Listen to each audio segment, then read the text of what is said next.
Drama serial हया जिसकी आने वाली एपिसोड और भी दिलचस्प होने वाली है। हया जिसने मास्टर प्लानिंग के तहत इरम को इस घर से रुखसत करने और जलीलो ख्वार करने का पक्का इरादा कर लिया है। रोहान जब मुबारक मजदूर को इरम वाली वीडियो दिखाते हैं तो इस पर मुबारक मजदूर भी हैरान और परेशान रहती हैं। वो अगले ही दिन आसिया बेगम को अपने पास बुलाती हैं और उनसे कहती हैं कि जब तुमने अपनी मर्जी से शादी की थी और इस घर से रुखसत हो गई थी तो मुबारक और आदिम भाई ने तुमसे रिश्ता तोड़ लिया था, और जब तुम बेवा हुई तो उस वक्त मैं ही थी जिसने तुम्हारे लिए आवाज उठाई और तुम्हें इस घर में ले आई। लेकिन वो कहते हैं ना, बेटी अपनी माँ का ही अक्स होती है, तो इरम ने भी वही कुछ किया है।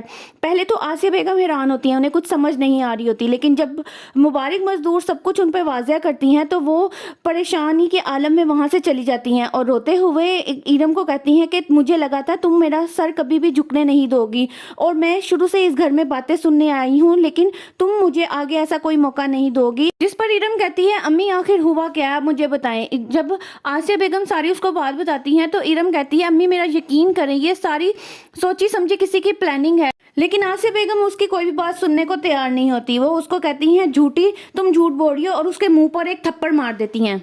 आसिया बेगम के जरिए मुबारक मजदूर इरम तक ये पैगाम पहुंचाती हैं कि वो जिस लड़के को पसंद करती है उसे कहो कि वो रिश्ता घर लेकर आए। जब हया को ये सारी बात पता चलती है कि मुबारक मजदूर ने इरम को ये इजाजत दी है कि वो उस लड़के को बुलाए ताकि वो उसको इज्जत के साथ इस घर से रुखसत करें, तो वो कहती है, क्या क्या मतलब, वो उसको इस घर से इज्जत से रुखसत करेंगी, कैसा फैसला है, उन्होंने उसको कुछ कहा क्यों नहीं। तो जिस पे रोहान कहता है कि अम्मी जान के हर फैसले में हिकमत होती है और इसमें भी कोई हिकमत ही होगी, हम उसको इज्जत के साथ इस घर से रुखसत करेंगे। हया जो ये सोचकर बैठी थी कि इरम इस घर से जलीलो ख्वार होगी, लेकिन अब तो वो बहुत इज्जत के साथ रुखसत होने वाली है। दूसरी तरफ इरम, जिसको पता ही नहीं वो लड़का कौन है, कहां से आया, वो किस तरह उसको बुलाए।